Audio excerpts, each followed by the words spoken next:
our time today, we know that as part of the worship team, we usher the people of God from His very presence. We create an atmosphere where God can move, or when people can sense the presence of God. It was really a sacred calling. Okay? But aside from that, as I've said, they were called to assist in the sacrifices. Okay? So can you imagine how messy it would be? Remember the Old Testament sacrifices? With blood and everything. So they were assisting the priest.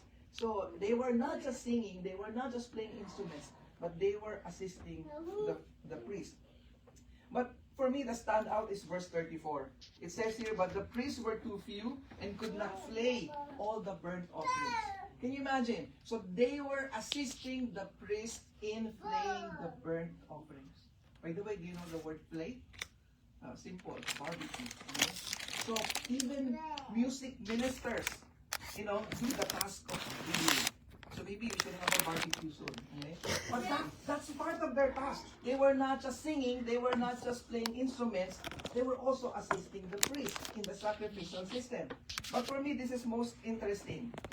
It says, therefore, the Levites were more upright in heart than the priest in consecrating themselves.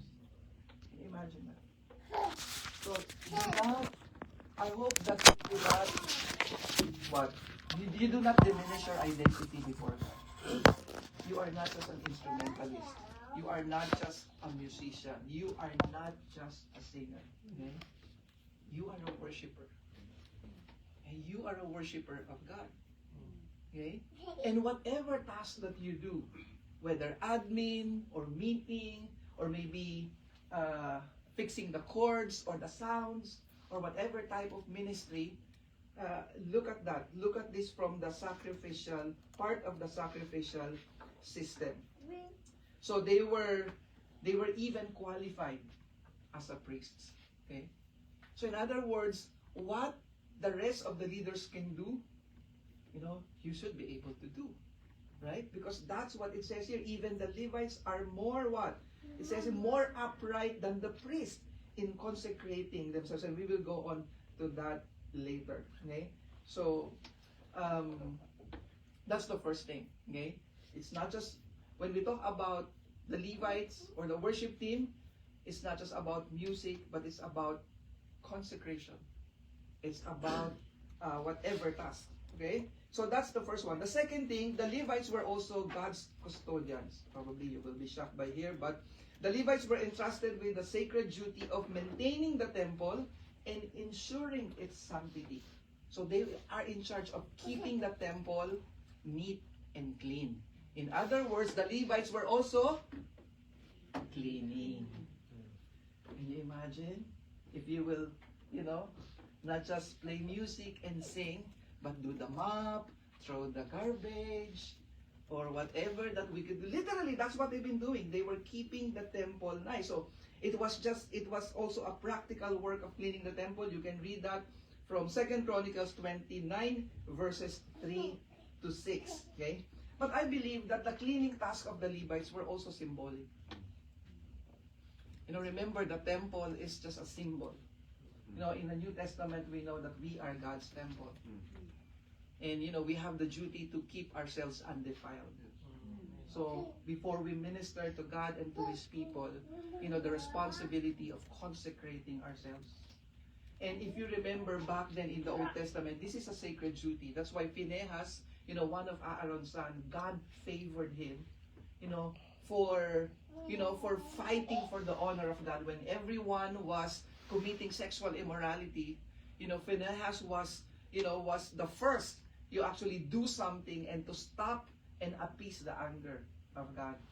So consecration is very important. So it is not just about, literally cleaning, but the way that we clean our lives as well. That is also part of the Levites' duty. The third thing that we see, so from custodians, but custodians are not just about custodians, but keeping ourselves clean, not just about, rendering music, but at the same time, other areas of service. The third thing is that the Levites are also teachers of the law. The Levites as teachers of the law. We can see this in verse 3. of 2nd Chronicles, chapter 35. And he said to the Levites, who taught all Israel and who were holy to the Lord, put the holy ark in the house that Solomon the son of David, king of Israel, built. You need not carry it on your shoulders. Now serve the Lord your God and his people Israel. Same thing in Nehemiah 8:7-9.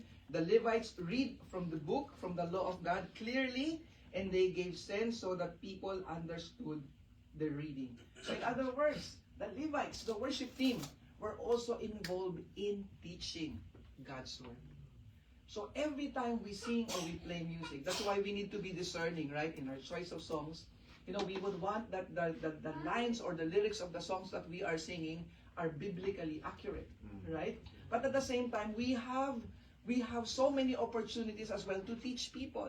Every time you pray, every time you encourage, every time you stand up and speak, I hope and I pray that we are not just singing and playing, but also teaching. Okay? Remember, the Levites are also teachers of the law, or even preachers of God's word. Okay? And that is clearly seen in the scripture as well. That's why Levites are committed to God's word. Okay? Good, we have that kind of icebreaker, but very important that, as worship team members, we are all biblically literate. Okay? We are not just memorizing songs and chords, but we are putting God's word in our hearts. Amen? Amen? Amen. And then the last thing, and which is the heart, I already mentioned, but the heart of the Levites ministry is actually their consecration. There are so many verses about here, but for example, in verse 5, and he said to them, hear me, Levites, now consecrate yourselves and consecrate the house of the Lord, the God of your fathers, and carry out the filth from the holy place. Okay? So a life set apart. Consecration involved both an outward cleansing of the temple and an inward commitment to holiness. Okay? The same is true with us. Okay? Doesn't matter whatever we do in our worship team, the mere fact that we belong to this ministry, calls for that kind of commitment for us to remain consecrated before God. Okay? A personal commitment to holiness and spiritual growth. How do we do this practically? We embrace the lifestyle of repentance every single day. We are aware of the presence of God, confessing our sin and seeking God's forgiveness. We embrace spiritual disciplines of prayer, time with the Word, abiding. We are talking about that, fasting, and committing ourselves to Scripture.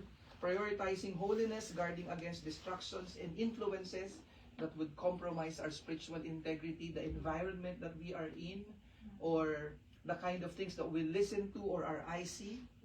And of course, excellence in ministry, approaching every task with a heart of worship and a desire to honor and to glorify God. Now, if we look at the responsibilities and duties of Levites, these are holy and sacred ministries, right? That is not just limited on Sunday, but every single day of their lives. Remember that at one point, if a certain Levite find themselves unclean, they are prevented, from worshiping. They have to submit themselves to the priest, do ceremonial washings, okay? And that is why it is very important that we keep short accounts with God as well. So, much more than musicians or temple workers, Levites are spiritual leaders with a high calling from God. You are spiritual leaders. Don't look at yourselves as simply singer or instrumentalist. You are a spiritual leader entrusted with a high calling. So for each and every one, modern worship leaders, the Levites offer a powerful model of what it means to serve God with excellence and devotion. And like the Levites, worship leaders are called to create an atmosphere of praise, support the spiritual need of our congregation, and ensure that every aspect of our ministry reflect the holiness of God. Amen. Amen. And amen. Can we pray? Lord, we thank you really for this time of fellowship and communion. And we thank you that we could go back to your words and once again be reminded of who we are before you. And Lord, I thank you for our modern day Levites, God. Lord, you know their sacrifices, you know their work, you know their ministry. And I pray, God, that somehow, Lord, going back into your word and seeing the depth Lord, and the sanctity of this ministry. Lord, allow us to go back in developing a deeper fear of you, God, a deeper reverence for you, not just in the task that we have, but the way that we come before you personally and even represent you to our respective congregations. Lord, I pray for fresh anointing. I pray for wisdom. I pray, God, for renewed commitment to honor, to glorify, and to love you, because that is what you deserve. In Jesus' name. Amen. Amen. Yes. Amen. Thank you, Pastor. Thank you so much. Thank you. Sorry, I'm gonna be preaching and going and moving to the kids' church. Yeah. All right. And if you want to review that, I did a live video